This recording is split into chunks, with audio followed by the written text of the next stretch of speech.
Hey guys, it's Maddie, and today we are super excited to show you guys the next episode of our Trucking Culture series, which covers all kinds of music, movies, and other media that have made a major impact on the trucking industry.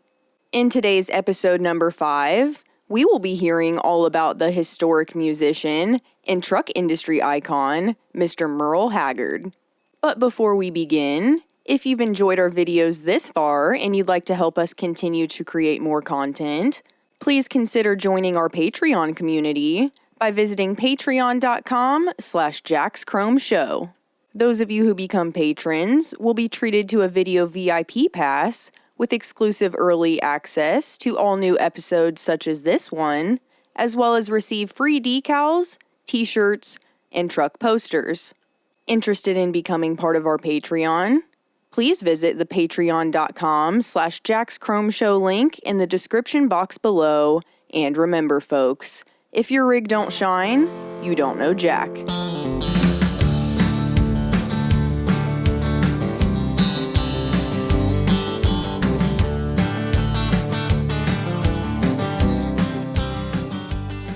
Merle Ronald Haggard was an American country artist, singer-songwriter, guitar player, and fiddler from Oildale, California, born on April 6, 1937, in a boxcar converted to a house during the depths of the Great Depression. Haggard had quite a chaotic childhood after the death of his dad, James Francis Haggard, in 1945, leaving his mother, Flossie Mae Haggard, to make ends meet working as a bookkeeper, and a young Haggard often all alone to cause all kinds of trouble. However, at the age of 12, Haggard's brother gifted him his used guitar, which would quickly become his saving grace and favorite pastime. Heavily influenced by the records he had at home, such as Lefty Frizzle and Hank Williams, Haggard learned how to play guitar all by himself while his mother was working. Merle credited music as his salvation, and at age 14, Haggard saw his favorite artist Lefty Frizzle live, where Haggard sang Frizzle's songs for the performer and was subsequently pulled on stage. This incredible experience marked the moment Merle fell in love with performing, as well as set him on the path of pursuing a career in country music. However, with his mom having to constantly be at work, Haggard became progressively more rebellious, leading him to be incarcerated several times during his youth. What started out as small offenses, such as shoplifting, suddenly led to much larger crimes like larceny and robbery. Eventually, Haggard landed himself a spot at the San Quentin State Prison in early 1958, where he attended Johnny Cash's iconic performance at the prison on New Year's Day in 1959, and became incredibly inspired to continue chasing after a career in music. After being released from San Quentin State Prison in 1960, Haggard had managed to turn his life around and start performing again.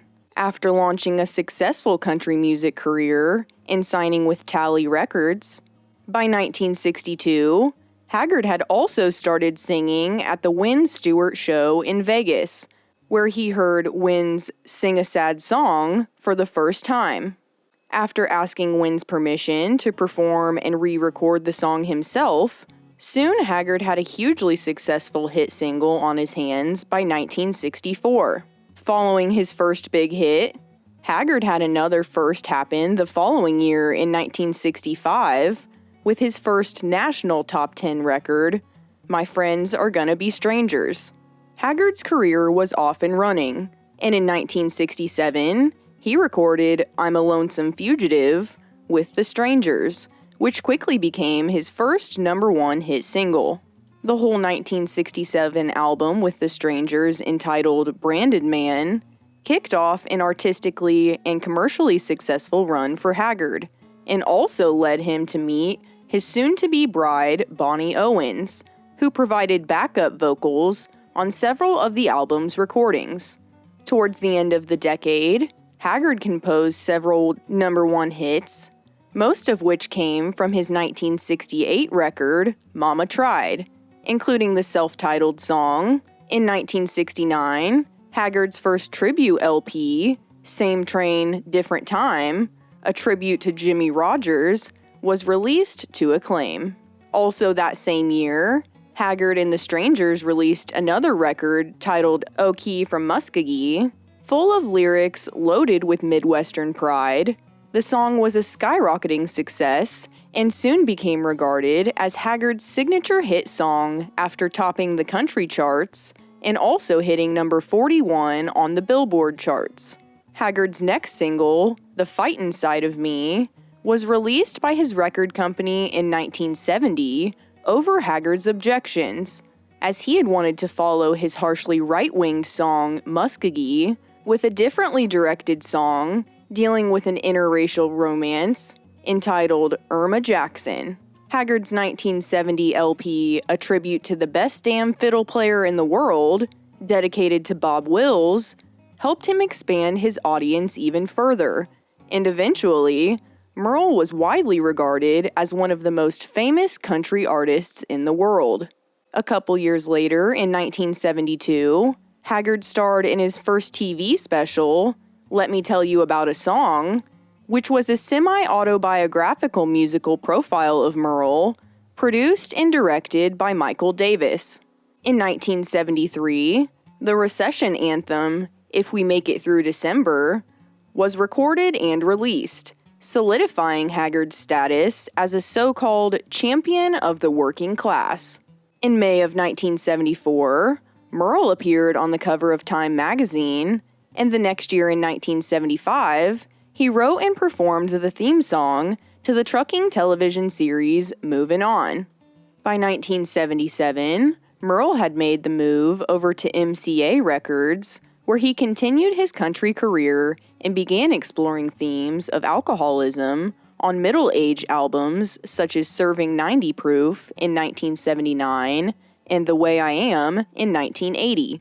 Haggard also scored another number one hit in 1980 with Barroom Buddies, a duet with actor Clint Eastwood that appeared on the Bronco Billy soundtrack, a movie which Merle also made an appearance in. Merle also made an appearance with Linda Carter on her TV music special, as well as airing on an episode of The Waltons around this same time. In 1981, Haggard published an autobiography entitled Sing Me Back Home, and he also changed record labels again this same year, moving to Epic Records and releasing one of his most critically acclaimed albums, Big City. Throughout the early 80s, Haggard had several more top 10 hits, in addition to two chart-topping duets done with George Jones, Yesterday's Wine in 1982, followed by another song, Poncho and Lefty, also featuring the famous Willie Nelson in 1983. 1983 proved to be quite a hectic year for Haggard, who after releasing a record collaboration with his then-wife Leona Williams in early 1983, underwent his third divorce with her later that same year.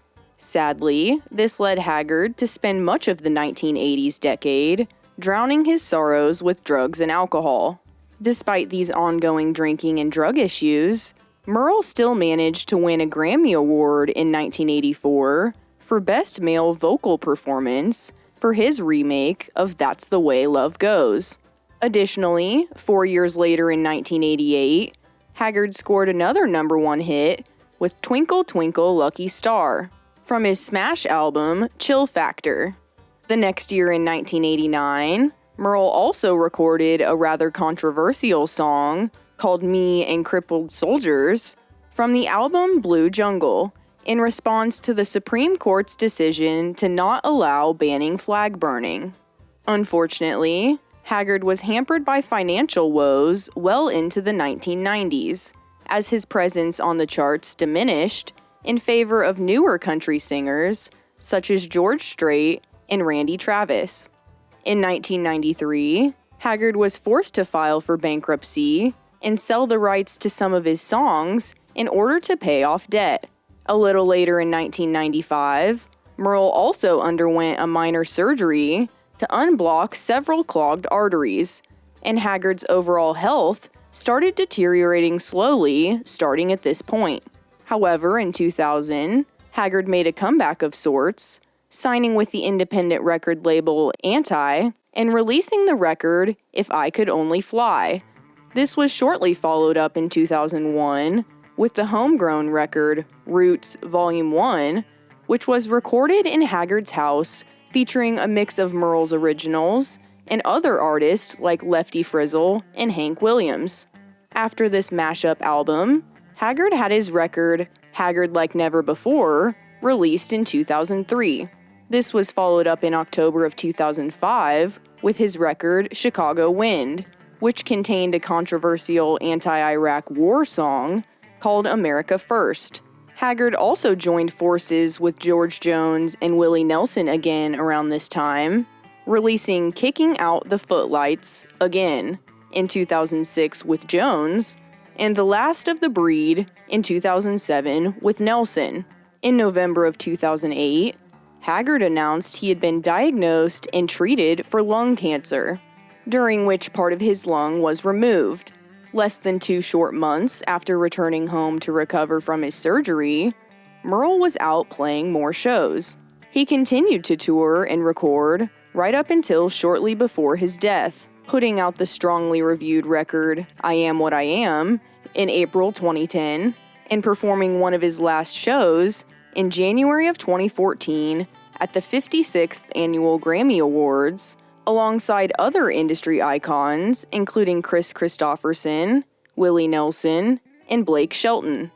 Speaking of Willie, the pair would release their 6th and final duet record together in 2015 called Django and Jimmy, which featured the lead single song It's All Going to Pot. Sadly, shortly after their record was released, on December 5th, 2015, Haggard was hospitalized with pneumonia, which led to several postponed shows and eventually a recovery. However, only 3 months later, in March of 2016, Haggard was hospitalized once again due to double pneumonia. Sadly, after fighting for over a month, on the morning of April 6th, 2016, Merle's 79th birthday, he passed away from complications of his ongoing illness at his home in California. During his rather lengthy career, Haggard received countless awards of all kinds and was inducted into the Nashville Songwriters Hall of Fame in 1977, the Country Music Hall of Fame in 1994, and the Oklahoma Music Hall of Fame in 1997.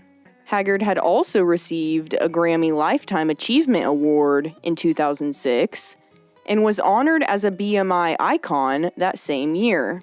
Despite his rather quick and dirty out-on-the-road lifestyle, spanning over the course of 6+ decades, including almost a dozen arrests, 5 marriages, 6 kids, 38 #1 country chart hits, 64 studio albums, and over 34 awards and accolades, Merle managed to make quite the name for himself as arguably the best and most successful country music star to ever live. Thank you so much for watching our all-new Trucking Culture series featuring Mr. Merle Haggard. Before you leave, make sure you like the video, check out the other videos on our channel, and subscribe. We have finally reached our goal of 30K subscribers, so thank you all so much for your support for the show. Next stop, 50K. We sincerely hope you've enjoyed our Trucking Culture series so far, and we'd like to thank you all so much for making it as successful as it is. Although in the past, we have put the series behind our Patreon wall, and eventually on our Jack's Chrome Shop YouTube channel, for future episodes of Trucking Culture, we will be moving the series over to our sister channel, Chrome and Steel Radio, where we will be bringing you 2 times the amount of Trucking Culture, with not just 1, but 2 episodes each month. In our next episode number 6, airing on Chrome and Steel Radio on October 2nd, we will be talking about a trucking musician that is very near and dear to our hearts, Mr. Bill Weaver. If you're interested in trucking culture and want to continue to support the show, watch us break down Bill's career From country artist to cross-country trucker, next month on October 2nd. For more trucking culture in the future, tune in to the Chrome and Steel Radio YouTube channel, and be sure to subscribe so you don't miss out on any of our other videos.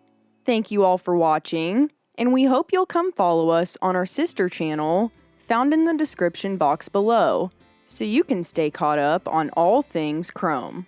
If you have any questions, comments, concerns, or anything else you'd like to talk to us about, please be sure to tune into our podcast, The Chrome Corner, Wednesdays at 12 p.m. noon Eastern Standard Time, and discuss all things Chrome with our host, Dave Coleman. If you'd like to stay up to date with the new projects we have coming, please follow us at Jack's Chrome Show on Facebook, Twitter, and Instagram. Be sure to buy your Big Rig the Best Chrome for your home with some sweet stainless sales on our website at jackschromeshop.com. Thanks for watching. We'll see you next week. And remember, folks, if your rig don't shine, you don't know Jack.